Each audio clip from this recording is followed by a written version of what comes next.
moving back to our front end, we're going to be installing our front battery box cover, as well as our headlight bracket, headlight ring, and headlights.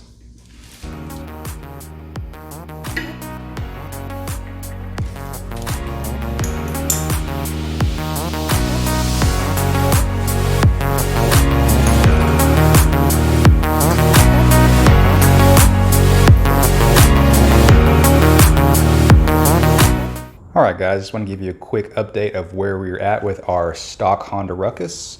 We've got the frame, wiring harness, front end, handlebars, seat frame, exhaust, and just about everything else in. So as you probably have asked yourself, why did I go ahead and put on the seat before we're finished with our floorboard? The reason being is it's always a good idea to check over everything. You can't really do that with the floorboard. So also wanted to have the seat on just in case, we wanted to just take it down the street and, make sure everything sounds good, everything is tight. After we got the seat on, went ahead and put the air box on. This is very easy to do. It's just two 10mm hex bolts, one right up here and then one on the back end. What you will need to do is route all of your vacuum lines. So you're going to have one vacuum line going to the carburetor. That's for your diaphragm. You're also going to have one going into the top of the valve cover here. You're also going to have one vacuum line coming off your pair valve. And you're also going to have a secondary air intake vacuum line that goes right inside your under tray here. Mine aren't in right now. I'm gonna have to tuck that in before we get everything bolted down.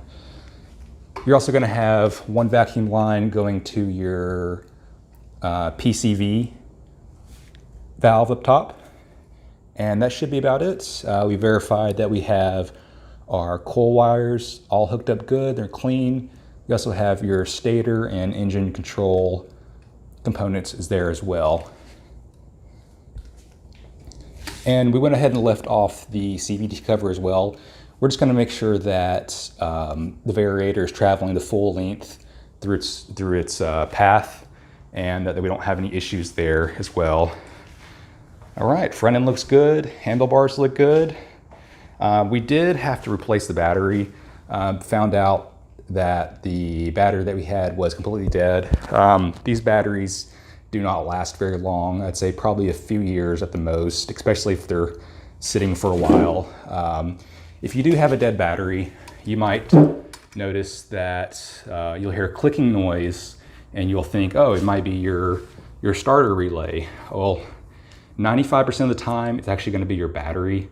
The starter relays do have a tendency to go out, but they're much more robust than these batteries. Plus, if you're having any issues, just go ahead and get a new battery. I bought this for $28 off Amazon. Came here in 2 days, so that's great.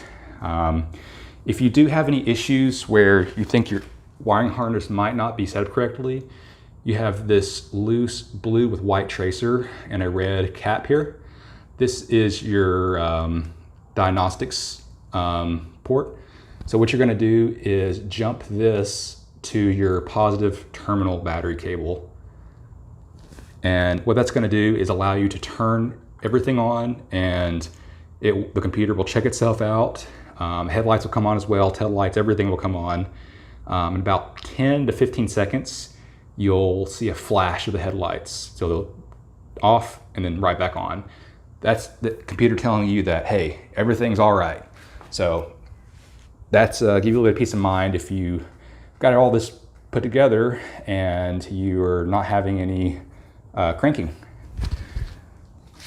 All right, we also got the radiator. This is empty right now, of course, because we had that off earlier. So we're going to need to fill that up. That's going to be 0.51 quarts of coolant. Any coolant can fine. You don't have to use a blue coolant. Just don't mix the two types of coolants ever. That's probably why my radiator was completely gummed up. Somebody mixed 2 different kinds of coolant, so not good. Come around the back, one thing you will notice from a stock Honda Ruckus is this is missing the rear fender. And if you look at mine, I've already had someone ask me, what is this thing sticking out here? Well, that is your brace for your rear fender. So mine didn't actually come with one when I got this, well, not this Honda Ruckus, but another Honda Ruckus that had this engine in it. So I didn't really see a need to spend money on that. I think it looks fine like it is. We did decide to keep the front fender. I think that looks good, and also it's going to keep your battery box from getting muddy and everything. So all right, so at this point, we should be able to start it up. We probably don't want to start it for too long because we don't have any coolant.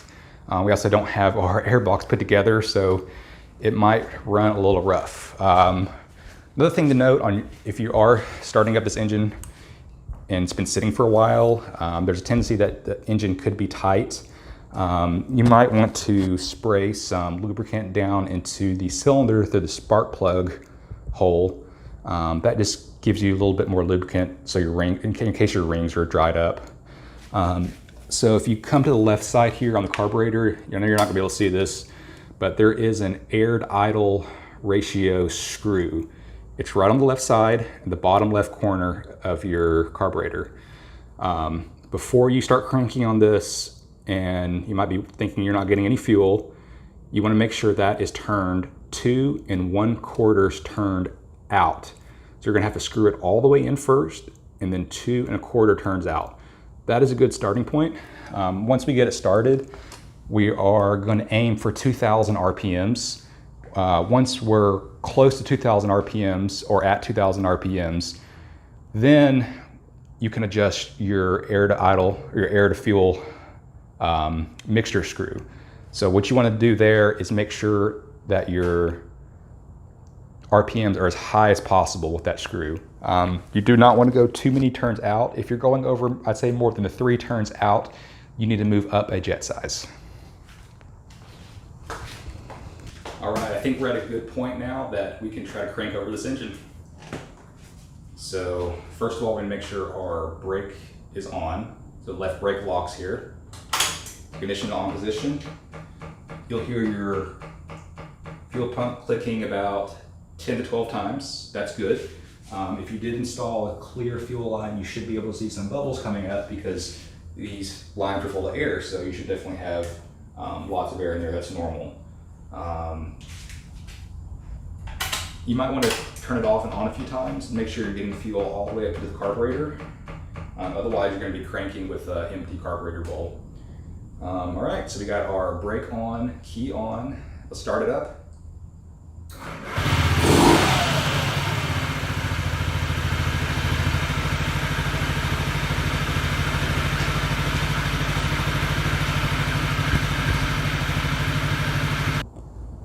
All right, and we don't want to run it too long because we know we don't have any coolant or radiator. Oh, by the way, if you're running around this funny looking bolt is here, this is just a placeholder.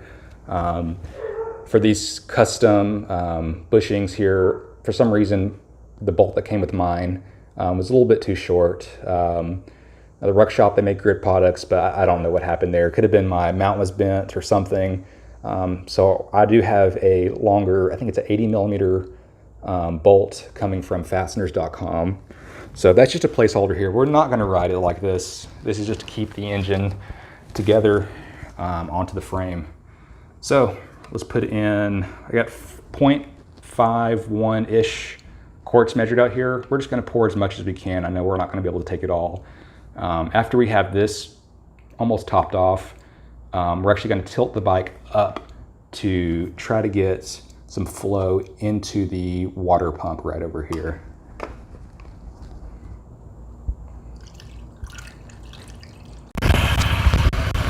Right, I can hope you can hear me with the engine running. What I had to do was took my floor jack over here and just lifted the back of the scooter up with where the center stand is, and then just kind of revved it a little bit. So we kept topping it off, and you can see the level is just starting to go down a little bit, so that is a promising sign. It also looks like I can see that flowing. Oh yeah, you can definitely see the coolant flowing from the inlet connection up here on top, so that's good. So we're just going to keep revving it a little bit and wait till it completely warms up and just keep topping it off. All right, now that we got our radiator burped, there's no air in it.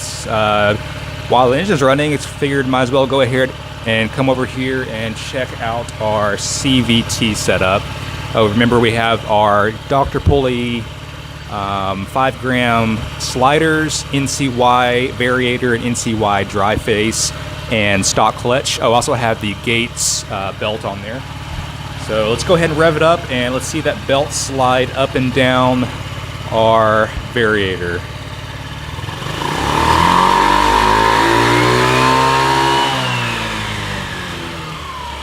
That looked great. All right, moving right along, next we're gonna install our floorboard. It's pretty easy. This lays on top and is secured by 8 10mm bolts. Just make sure you remove your radiator cap first. Should snap right in place. All right, so you may have noticed I'm not running any front turn signals, only the rear. A little mod I did was disconnected the bulbs from the front turn signal housing and just hooked those up and tucked them right there into the wiring harness there. Kind of a funny mod, but hey, it works. So here's what it looks like when you have your turn signals on. Of course, you're not going to see this because next step is to insert our rear battery box cover.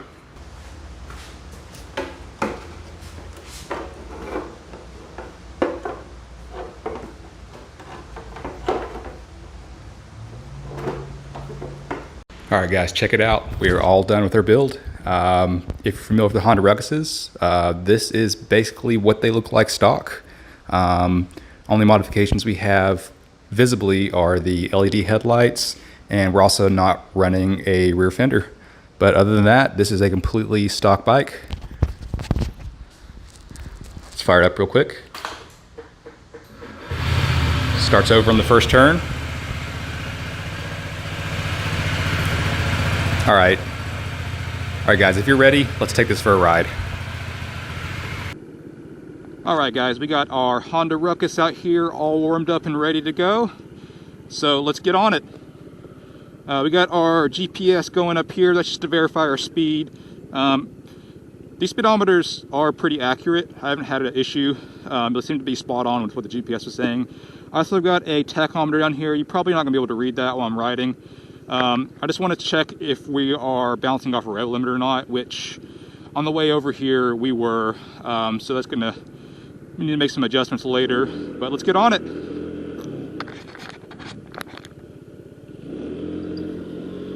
Squirrel.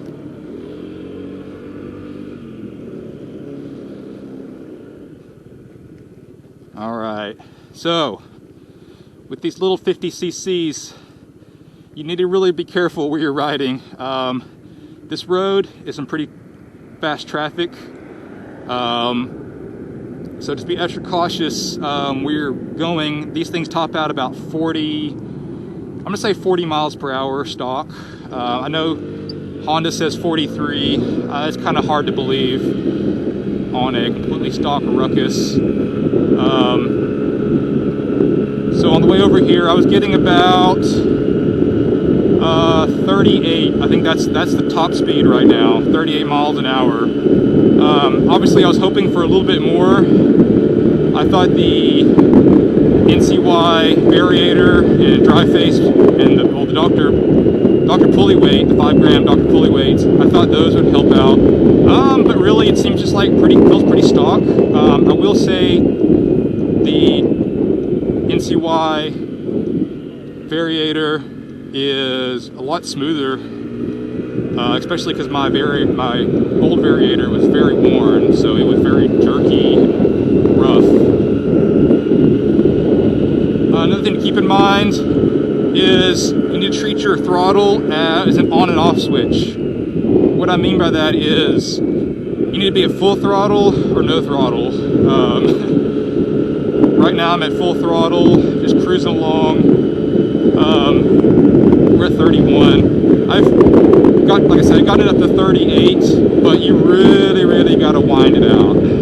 That's the big difference between the GY6 and a kit engine. People say, oh, you did a GY6 swap and you only gained 10 miles per hour. You were going 45, now you're going 55. Why? Well, a lot of things, the one thing that people don't think about is that it's not your top speed, it's your acceleration. The GY6 has, I'd say, 3 to 4 times better acceleration.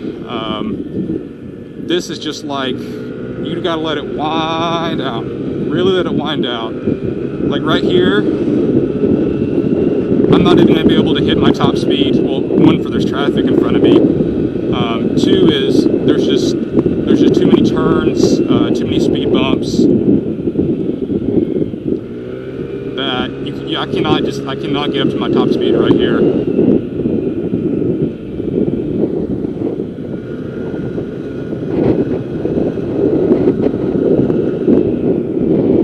And we're gonna turn around here.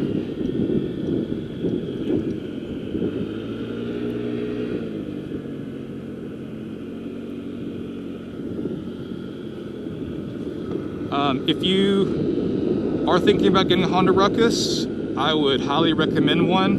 It would be my favorite 50cc scooter that you can buy. I'm not a fan of Chinese scooters. My second pick would probably be, well, I guess they don't make the 50cc Zuma anymore, so I guess my pick would be a Honda Ruckus. All right, let's get on it.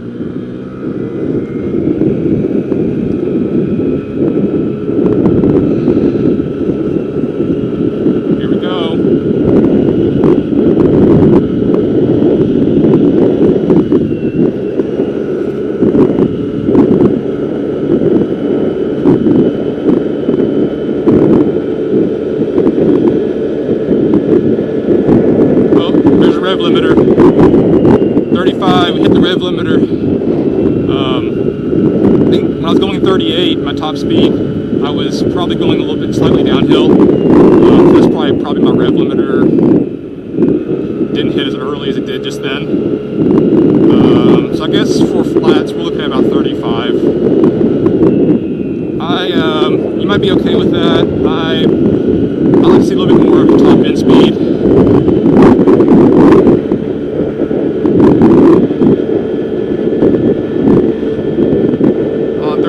36.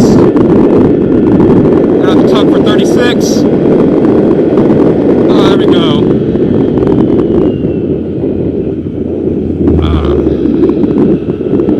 Speed bumps are killer out here.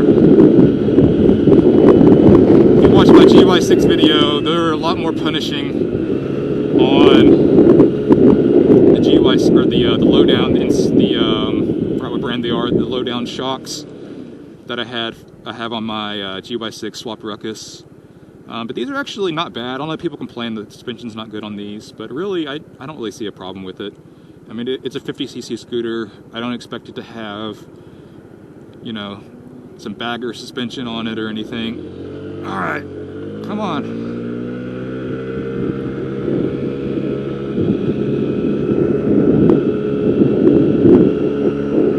Other than that, I mean, everything's great. This feels just like a stock scooter. Got our LED headlights are nice. I don't really ride at night, so those are really for people to see me than anything.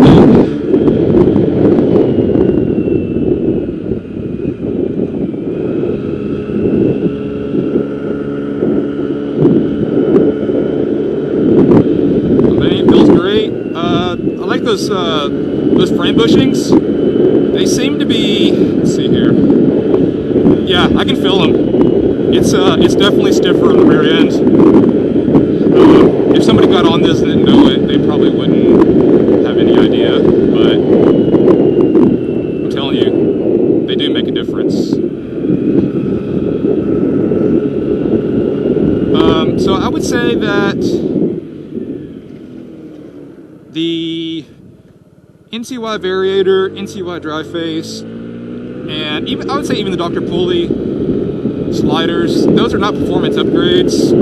They're more for smoothness than anything. You're not really going to be seeing a much increase in top end.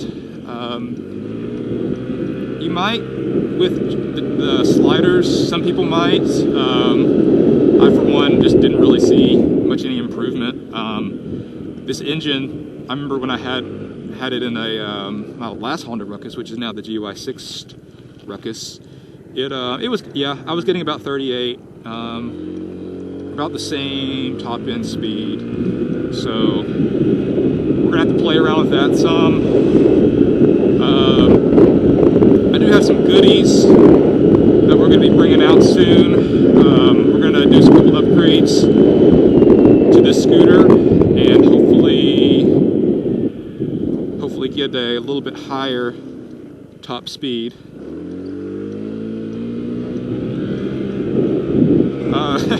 You know, what I love about this little 50cc scooter is how charming it is. I mean, you can just throw this thing around corners.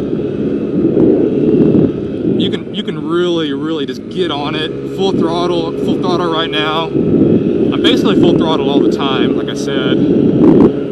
Throttle on, throttle off.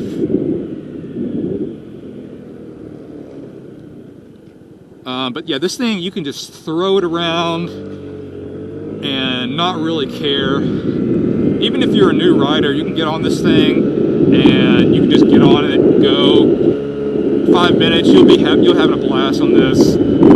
There's really nothing to think about. Oh, squirrel. Is that a homicide? Oh, double homicide.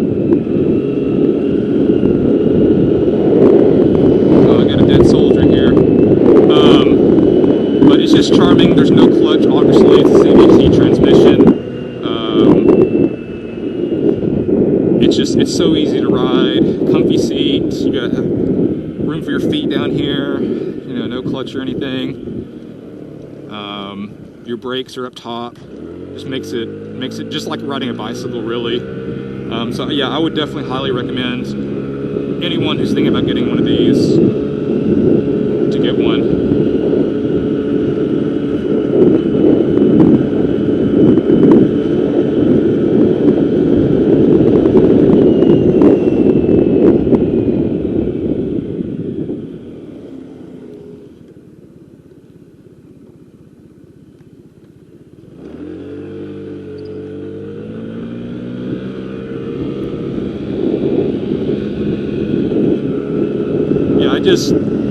So, you've seen the GY6 Ruckus. If you haven't, check that out. That thing rides a lot different than this. This is short wheelbase. Like I said, you got a little tire. I can just throw it. I can throw this thing anywhere. It's just so charming. Like I said, it's just so charming to just get on.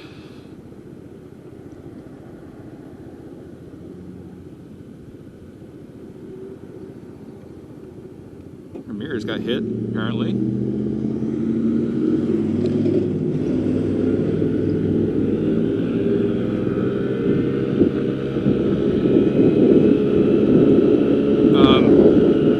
So if you're wondering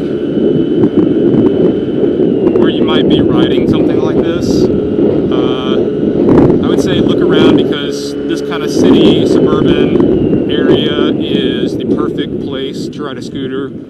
Obviously, if you're somewhere where you have a lot of faster roads, you might want to get something a little bigger. But for this area, this thing it's just a blast to get on.